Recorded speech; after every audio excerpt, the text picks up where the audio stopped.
tarde teremos o Dr. Alexandre Ribeiro, falando de depressão e transtorno do pânico. Tá? Então é isso, gente. Acho que todo mundo já simula já na frente, né? Que através da tela lista a gente vai emitir os certificados para quem tiver frequência de 80%, 80% já? E a gente vai sortear os brindes, né? No final da palestra. Então a gente deixa agora com a doutora Ana Carolina.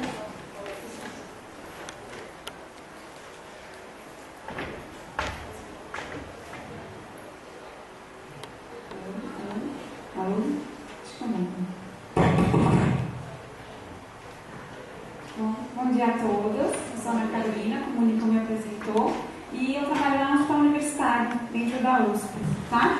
Eu trouxe um assunto para vocês hoje sobre alimentos funcionais. Embora não seja novo, ele ainda é atual, porque cada vez mais pesquisas vão sendo feitas e a gente vem descobrindo novos compostos com benefício para a saúde. E a ideia hoje é eu estar apresentando aqueles que realmente são comprovados, que já estão com a função bem estabelecida, para a gente não ter muita confusão ao ler alguma coisa na mídia e aí ter capacidade de realmente falar, não, isso realmente é adequado para consumo ou não, tá? E depois que eu terminar a apresentação, vai ficar aberto para vocês tirarem dúvida, perguntas, tá bom?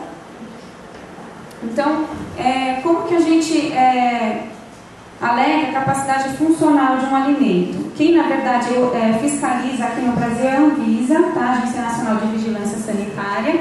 E para a gente considerar um alimento como funcional, ele tem que, além de nutrir, proporcionar efeitos benéficos à saúde, sendo como parte de um consumo do dia a dia da nossa alimentação. É importante o quê? Que eles sejam seguros para o nosso consumo sem supervisão de médico, e a eficácia e segurança desses alimentos tem que ser assegurada por estudos científicos, tá? Então tem todos esses critérios para o alimento ser considerado como funcional. Então, por que a importância da gente estar falando sobre esses alimentos para a saúde? Porque hoje o que a gente tem? A gente tem um estilo de vida inadequado, maus hábitos alimentares, altos níveis de estresse, sedentarismo, né? Quem que faz atividade física aqui todo dia? 3 vezes na semana, pelo menos. tá quase na metade. E aí o que acontece, gente? Aliado todo esse estilo de vida, está aumentando cada vez mais os índices de obesidade, de diabetes e hipertensão, que são decorrentes de todos esses fatores. E aí a gente pensa assim, os alimentos funcionais podem curar doença? É importante a gente ter isso bastante estabelecido. Eles não curam doenças, mas a gente vai reduzir o risco de certas doenças. Que doenças? Desenvolver diabetes, pressão alta, tá? Então, o que a gente tem que pensar também no consumo desses alimentos? Que eles têm que ser consumidos regularmente, todos os dias na nossa dieta, para a gente ter os benefícios. Eles só funcionam quando fazem parte de uma dieta equilibrada e balanceada, né? Não adianta ir lá no churrasco, comer um monte e aí querer, né, comer um alimento funcional e falar que está tudo bem, tá? E eles não substituem medicamentos, tá? Isso é importante também. Aqui é uma tabela resumida, eu vou estar apresentando hoje alguns, os mais importantes. Atualmente a gente tem mais de 15 compostos estabelecidos como funcionais, tá? Pela Anvisa. Pode passar. Então, para começar, vou falar sobre a proteína de soja. O que a gente tem estabelecido como benefício? Redução do colesterol total e da fração LDL colesterol, que é o que a gente conhece como colesterol ruim, tá? Para a gente ter o benefício, a gente tem que consumir 25 gramas da proteína de soja no lugar da proteína animal. Então, vocês conhecem como carne de soja, PTS, tá? Seria a ideia substituir um dia que você comeria a carne pela carne de soja. Ou outro derivado, farinha de soja, então uma xícara de chá já é uma porção boa. O queijo de soja, o tofu.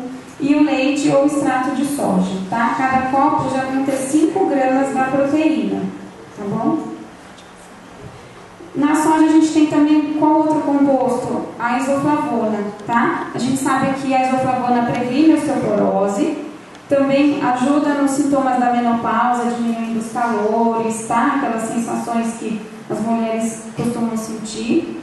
E também já está estabelecido prevenção ao câncer de mama. Qual seria a recomendação de isoflavona? Pelo menos 90 miligramas todos os dias, tá? Onde a gente consegue? Em um copo de leite de soja a gente já consegue 20, tá? Na farinha de soja já tem 118 miligramas. Na soja, o próprio grão cozido tem 5 miligramas. Ou a própria carne de soja PTS, em 2 colheres de sopa, 33 miligramas.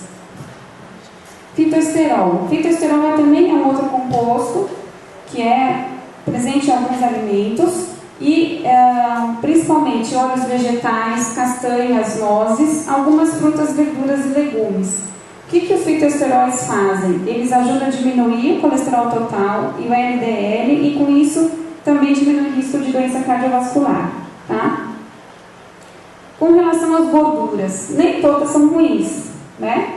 A gente tem uma classe de gorduras que são as insaturadas. Entre essas gorduras a gente tem o ômega 3, que está presente aonde? Principalmente em peixes, arenque, atum, salmão, tá? Peixes de água fria. O que a gente sabe? Que o consumo de ômega 3, pelo menos 2 gramas por dia, tá? Diminui triglicérides, o LDL e colesterol e também tem uma ação anti-inflamatória.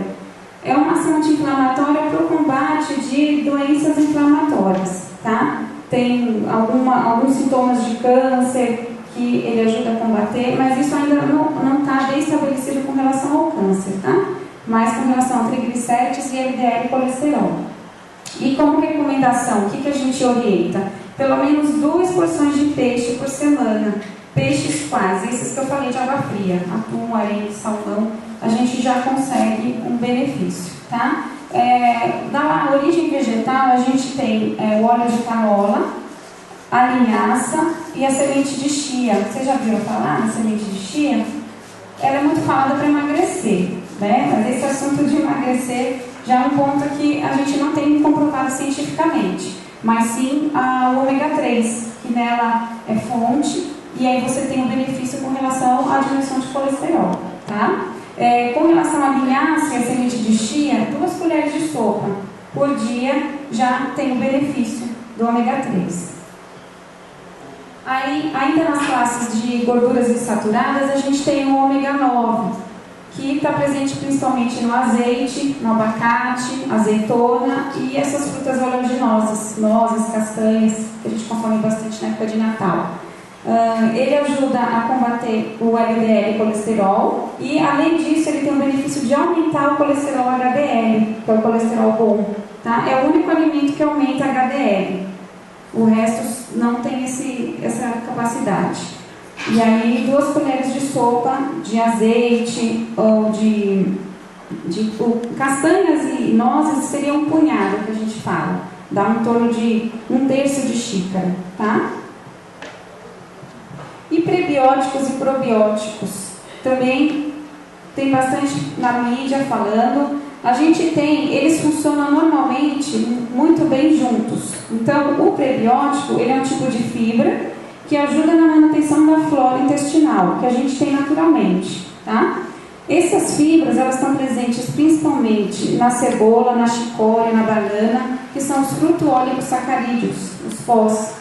Além disso, a gente tem a pectina, ligninas e inulina. São todos tipos de fibra que o nosso organismo não digere, tá? Mas ajuda para quê? Para servir de alimento para a nossa flora intestinal. E os probióticos? Os probióticos são os próprios micro-organismos vivos, lactobacilos, tá? A gente tem aonde? No nosso organismo, eles costumam estar em equilíbrio, mas em algumas situações a gente tem a queda deles, principalmente o uso de antibiótico, infecção, tá? E aí a gente tem alguns alimentos um jeito de estar repondo. Então, são os alimentos industrializados. Então, hoje em dia a gente tem os leites fermentados, alguns tipos de iogurte que são enriquecidos com os probióticos. Ou então a gente encontra eles em sachê. Aí você encontra em farmácia, tá? Tem várias marcas. E não tem, na verdade, tanto para o prebiótico como para o para o probiótico uma recomendação de consumo. Mas a ideia é que a gente inclua os alimentos fontes para manter a flora intestinal sempre em equilíbrio. Por quê? Para ter prevenção de diarreia, de origem infecciosa, ajuda a melhorar o trânsito intestinal e aumenta a imunidade. Tá?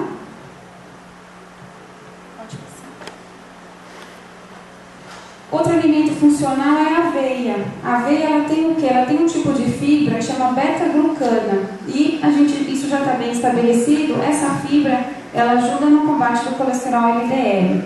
Como? Ela evita que lá no intestino a gente absorva o colesterol vindo dos alimentos e ajuda a gente a eliminar nas fezes, tá? Então, a recomendação são 4 colheres de sopa da aveia em flocos ou 3 colheres de sopa do farelo de aveia. Então, pode consumir isso.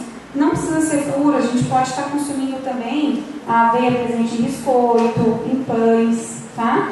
É mais uma ideia de consumo.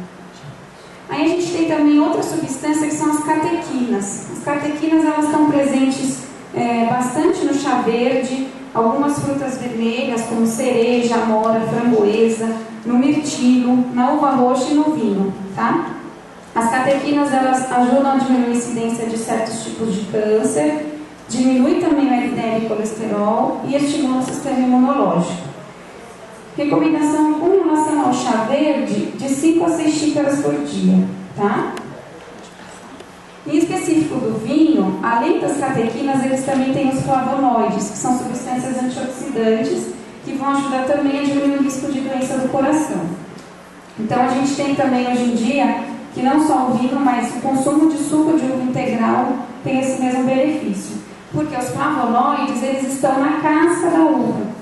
Tá? Então não precisa ser o vinho em específico, mas o suco feito com uva natural, onde a gente bate a casca da uva, também tem esse benéfico. Tá? Com relação ao consumo de vinho, tem que lembrar que uma taça já é a dose que a gente tem benefício. Não precisa consumir a garrafa toda. E lembrar que a taça, 3 dedinhos, né, gente? Tem que ser chique. Não é aquela taça até a boca. Porque a gente tem que tomar cuidado que o consumo de álcool em excesso está relacionado a alguns tipos de câncer, tá? O licopeno. Ele está presente bastante, a gente ouve falar muito com relação ao tomate, molho de tomate, mas ele também está na melancia, goiaba, mamão, pimentão vermelho, tá? Ele tem ação antioxidante, diminuindo o risco de doenças como o câncer de próstata, tá? Então, para os homens, aí é super importante o consumo diário. O molho de tomate, ele é mais concentrado em licopeno, e ele deixa o licopeno mais biodisponível, tá? Então, pode estar consumido também na forma de molho. E as fibras alimentares, a gente tem 2 tipos de fibra, que são as insolúveis e as solúveis. Mas elas juntas, elas vão ter a função do quê? De controlar o LDL e colesterol e a glicemia, tá? Aonde que a gente encontra as fibras alimentares? Todos os alimentos integrais, à base de farinha de trigo integral, cevada, centeio, aveia, todas as frutas, verduras e legumes em geral, e as leguminosas, que são os grãos, feijão, soja, lentilha. A gente consome a ideia é consumir de 20 a 30 gramas de fibras por dia, tá? Para chegar nisso, a gente tem que, só em frutas e hortaliças, pelo menos 5 porções. Alguém consome 5 porções? O que seria uma porção? Uma banana, uma porção.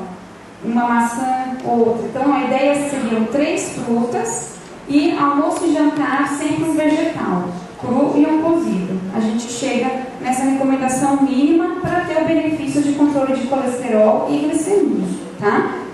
Lembrando que batata, milho, mandioquinha não entra nessa contagem, tá? Eles têm muito mais carboidrato do que fibra, tá bom?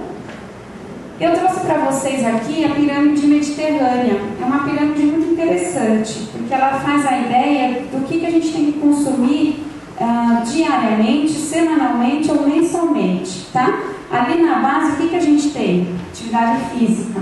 Como? Diariamente, tá?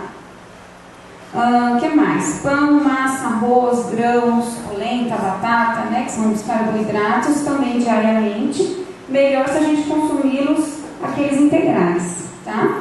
O que mais a gente tem diariamente? Frutas, vegetais, feijão, legumes, nozes, o azeite. Só lembrar que o azeite, embora ele seja benéfico, quem precisa controlar peso tem que consumir bem pouca quantidade, tá? Porque ele é calórico. Queijos e iogurtes. Então, todos esses alimentos devem entrar diariamente na nossa alimentação, tá? Queijo e iogurte, a gente tem maior benefício se consumir aqueles desnatados, com menor teor de gordura, e aqueles acrescidos de probiótico, tá? E aí, semanalmente, a gente tem ideia de consumir intercalado peixe, ave e os ovos. O ovo hoje em dia não é mais um vilão, né? A gente pode consumir numa alimentação normal 2 vezes por semana, é uma quantidade razoável. Só quem tem colesterol muito alto tem que tomar cuidado com a frequência do consumo, mas aí não é só de ovo, né? É todas aquelas outras gorduras de embutido, salsicha, que são muito piores do que, coitado do ovo, né?